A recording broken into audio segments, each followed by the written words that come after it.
నేను చిన్న చూపు చూడలేదు. మీరు కదా ఆ మాట నేను చిన్న చూపు చూడలేదు. వినండి సదానంద గారు, మీరు మాట్లాడేటప్పుడు నేను ఒక్క క్వశ్చన్ అన్న వేసాను, మీకు వేయలేను కదా. వినండి. సమాజంలో అందరు మమ్మల్ని చిన్న చూపుతో చూస్తున్నారు. మాకెక్కడ సరైన వసతి కానీ, సరైన వ్యవస్థ రంగంలో సపోర్ట్ లేని జీవితాలలో ఈ యొక్క కింద సమాజం కానీ, హిజ్ర సమాజం కానీ బ్రతుకుతున్నాం. మీరు ఇంత ముందుకు లైవ్ లో చెప్తున్న విషయాలలో ఒక మాట అన్నారు, నేను బూతులు మాట్లాడలేనని అన్నారు. కానీ వీడియోలో స్పష్టంగా వినపడుతుంది నీ అమ్మలారా అని అన్నావు. వినండి, మాట్లాడిన తర్వాత మీకు ఏమన్నా ఉంటుంది వినండి. నేను చెప్పాక మీరు మాట్లాడండి. తర్వాత లేకపోతే మీరు మాట్లాడుతుంటే వినేసిన తర్వాత మనం మాట్లాడదాం. ఓకే, పండు మాట్లాడండి.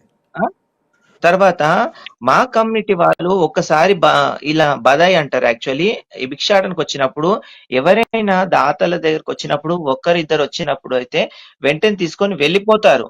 మరలా వేరే బ్యాచ్ ని తీసుకొచ్చి మిమ్మల్ని ఇబ్బంది పెట్టారనేది అది ముమ్మాటికి నిజం కాదండి సదానంద్ గారు. ఎందుకంటే ఎవరైనా వచ్చారంటే మీరు ఎంత ఇస్తారో ప్రేమతోటి అది తీసుకొని వెళ్తారు. రెండో విషయం ఏంటంటే డిమాండ్ చేస్తారంటే డిమాండ్ అనేది ఎక్కడ ఇప్పుడు ప్రతి ఒక్క వ్యవస్థలోనూ ఉంటుండొచ్చు. కానీ ట్రాన్స్జెండర్స్ అనేవారు ఏం తెలుసా, ప్రేమ, ఆప్యాయత, అనురాగాలు ఇవి కలిగి ఉన్నవారు ట్రాన్స్జెండర్స్.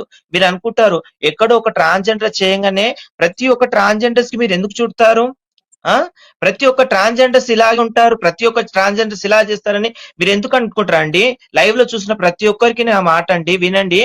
ప్రతి ఒక్క తల్లి గర్భం నుండి మేము వచ్చాము. మేము కూడా మీలాగే ప్రతి ఒక్క దేహంలో ఉన్న ప్రతి ఒక్క భాగంలో ఉన్న విషయాలే మాలో ఉంటాయి. మీకు కత్తితోటి రక్తం వెళ్తుంది, మాకు అదే వస్తుంది కదా. మీకెలా ఇక హ్యూమన్స్ సంబంధించిన బాధ, ఆనందం ఏ విధంగా ఉంటుందో మాలో అలా ఉంటుంది. కానీ సమాజంలో మేము ఒక చిన్న తరహాలాగా బ్రతుకుతున్నాము. అలాంటి వాటి విషయంలో ఈ రోజు మీరు మీడియాకు మీకంటే ముందే మేము ఇచ్చేవాళ్ళము. ఆ రోజు మీరు కొట్టిన విషయాలకు పిల్లలు బాధపడిన రచ్చ వీడియోలు ఇప్పుడు ఇక్కడ లైవ్